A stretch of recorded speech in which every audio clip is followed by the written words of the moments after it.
বছৰটোৰ বিষাদ সামৰি জুবিন ক্ষেত্ৰত জুবিন অনুৰাগীৰ ভিৰ বছৰৰ অন্তিম দিনটোত জুবিনক চাবলৈ আহিল শহ অনুৰাগী চাওঁতে চাওঁতে বছৰৰ অন্তিমটো দিনত উপস্থিত হ'ল ৰাজ্যবাসী 2025 বৰ্ষটোৱে যিমান দিলে তাতোতকৈ হাজাৰ গুণ অধিক কাহিনীলে ৰাজ্যবাসীৰ পৰা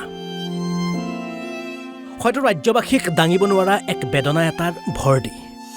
ইতিহাসত খোদিত হ'ল 2025 বৰ্ষ অভিশপ্ত 2025 বৰ্ষই কাহিনীলে অজস্ৰজনক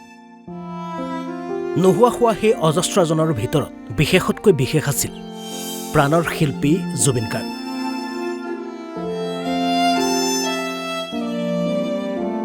আৰু সেইগৰাকী প্ৰাণৰ শিল্পী সোঁৱৰি বছৰৰ অন্তিমটো দিনত আকৌ সোণাপুৰত ভিৰ কৰিলেহি দেশৰ বিভিন্ন প্ৰান্তৰ পৰা অহা জুবিন অনুৰাগী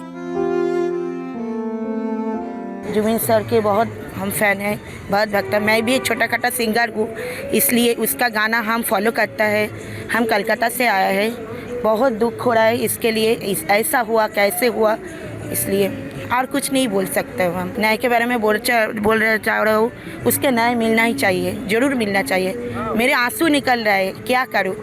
हम कलकत्ता से आए उसके लिए ही सिर्फ गॉड के प्रार्थना कर रहे हैं जो उसके लिए जे उसके न्याय मिलना चाहिए साल ठीक ठाक गया किंतु ये जो आर्टिस्ट चला गया हमारा सेहत चला गया बहुत बुरा लग रहा है ये साल ठीक ठाक नहीं गया यही बोल रहा हूँ लास्ट में जो हुआ ना अच्छा नहीं हुआ नया साल के बारे में बोलना चाहूँ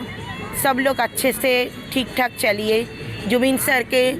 अंतर में लेकर गाना गाइए हम भी गाना गाता हूँ बहुत सारा प्रोग्राम करता हूँ कलकत्ता में इसलिए बोल रहा हूँ सब लोग चलिए और न्याय के बारे में बोल रहा हूँ सब लोग हम लोग उच्च आवाज में उसके न्याय के बारे में बोलिए जुबिन सर जिंदाबाद जुबिन सर जिंदाबाद जुबिन सर जिंदाबाद जुबिंदा तो हम लोगों के लिए मतलब हम लोग जुबिंदा के गाने सुन के आ रहे हैं लेकिन अभी एक्चुअली हम लोग आए हैं वेस्ट बंगाल से यहाँ पे नेशनल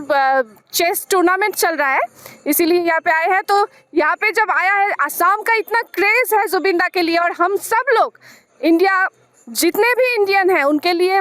मतलब इतना गर्व फील करते हैं इसीलिए यहाँ पे आए हैं और यही आज तो